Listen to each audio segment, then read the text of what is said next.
Hey guys, this is Michael. Welcome back to Waters Family Homestead. Well, this evening I decided to work on the rest of the metal for the lean-to on the mini barn. And what I did, I went through that metal over there and I had a bunch of 4-foot pieces, like 10 of them, or 8 or 10 of them. And then I had a couple that were like 5 feet. And I actually wanted at least 6 inches overhang. Well, I took 2. So I slid one under the original 12-foot and then I slid one under it.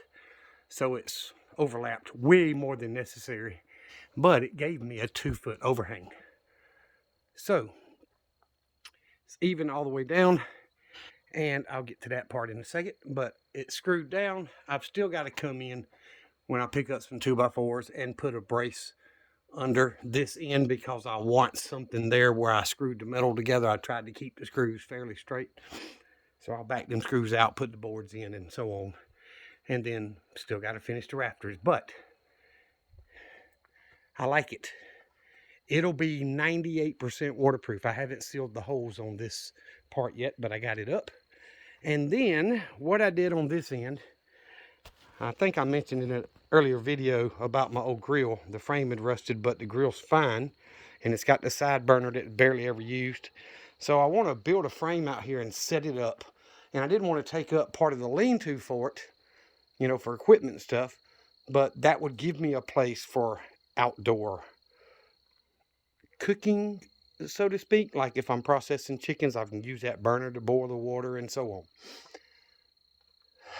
So I took the last 2 pieces of the 12-foot metal I had, instead of cutting them, and slid them way up under. I think I got about 2.5 to 3 feet slid under the original 12-foot piece. Let's see, 4, 5, 6, 7. Yeah, so 3 feet. It's a 4 foot here, and then 3 foot under the original piece of metal. And then I've got 5 foot overhang on these 2 pieces, which gives me 6 foot wide, 5 foot out. And that way I can come out here on the outside the post and frame up and mount that grill so that it can be used and not go to waste without actually taking up my lean-to space. So it's all screwed down. I just got to get out here one day and seal it. Of course, it's wet when I pick it up off the ground, so I need it to dry anyway. But I didn't worry about cleaning it. It's just a lean-to, right?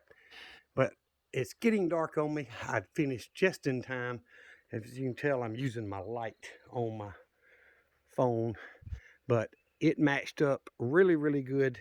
Of course, the metal that I used that was the shorter pieces is that light brown color, but I used all the little 4 and 5 foot pieces I had, and it's all, fairly close enough even all the way across till I get to the 5 foot section. So I'm pleased with that. And I didn't have to cut any of those 20-foot long pieces. So a little bit more progress, guys. And this grill, it may not be my primary grill because y'all know my son bought me that other grill for Christmas. But there was nothing wrong with the grill. I just need new covers for the burners, but it still works. So what I'm going to do is frame it up out here. But if I've got my buddies down and we're doing a field training exercise weekend and we're all out here, there's nothing wrong with them being able to use this grill anytime they want to cook or whatever. They could use the other one as well. I'm just saying, it's an extra. Crap hits the fan, it's another place that people will be able to prepare their food instead of coming up to the main house, which will be a good thing. It's going to give us a place we could do canning, water bath canning if we needed to. So all that stuff is going to be pluses. And I still plan on, I got to buy a roll of wire. And I don't know if any of y'all have priced 12-2 wire lately, but I think it's 250-foot roll. It's like $340. I need about 100 to 150 feet. So I might as well, just buy a roll once I'm ready to do that. But that floodlight, I bought 3 just like it, and I hooked it up temporary there. And the other 2 worked fine. But this one, the first night, it come on and off like it's supposed to. The second night, it stayed on all night. And I'm like, So I came out and turned the breaker off to it. And then the next night, when I reset it, it came on and off. But then it came on around midnight and stayed on. And it was a weekend, so I walked down here. There was nothing. I stood over here out of the view of it and waited for it to cut off. It would not cut off, so I disconnected it. And I may take it back to Lowe's because it's brand spanking new when I pick up the others that I want. But I'm still going to put at least 2 lights under here. I'm really thinking of putting 4 light sockets under here on 2 switches, this end on 1 switch and this end on 1 switch. And then I would have, I'm sorry about dimming it, but then I would have plenty of light if I'm working on something up under the shelter or whatever. And also putting the floodlight out at this end and still one on the back side. So there's a lot to do. And with that wire being so expensive, that's a big purchase for me. So the lights are easy. You can buy them for $20, $30, $40 a piece. It's not I'm talking about the floodlights. That's not a huge deal. I can do one here and one there without straining myself, but $340, $350 purchase is a big thing.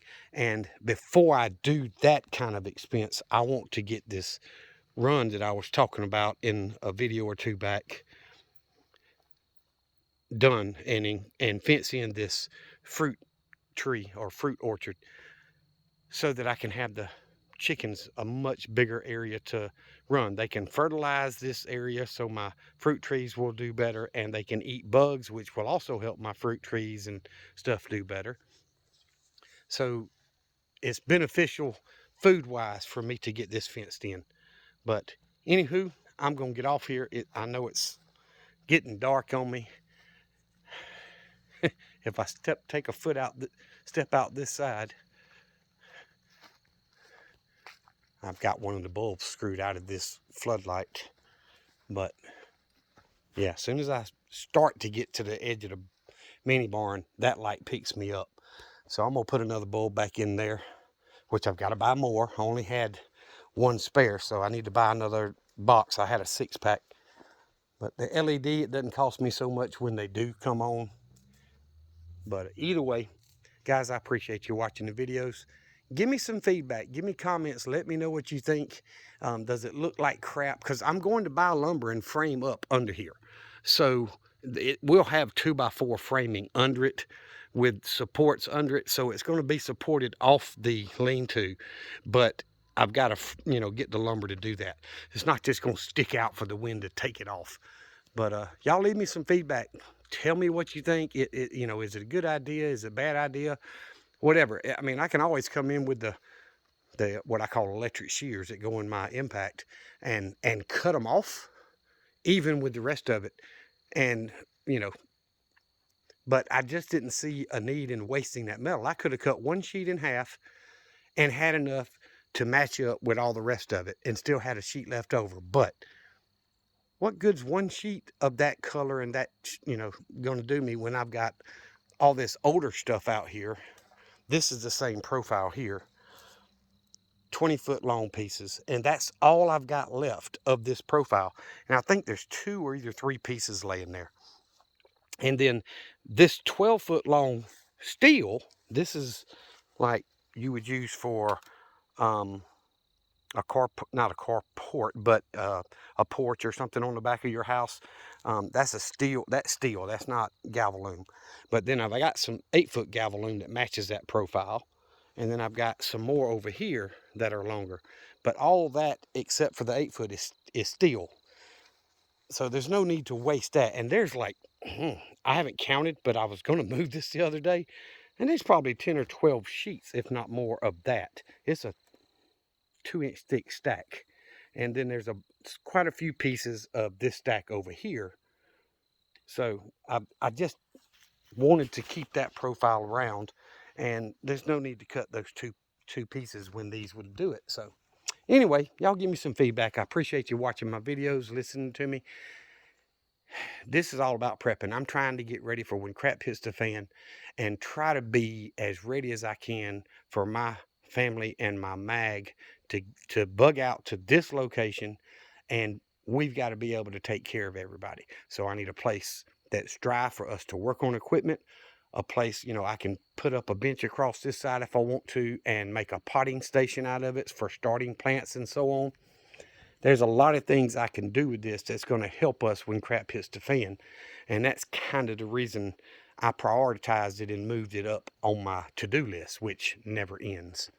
But thank y'all for watching. If you have not done so already, please subscribe to the channel. Follow us on Rumble.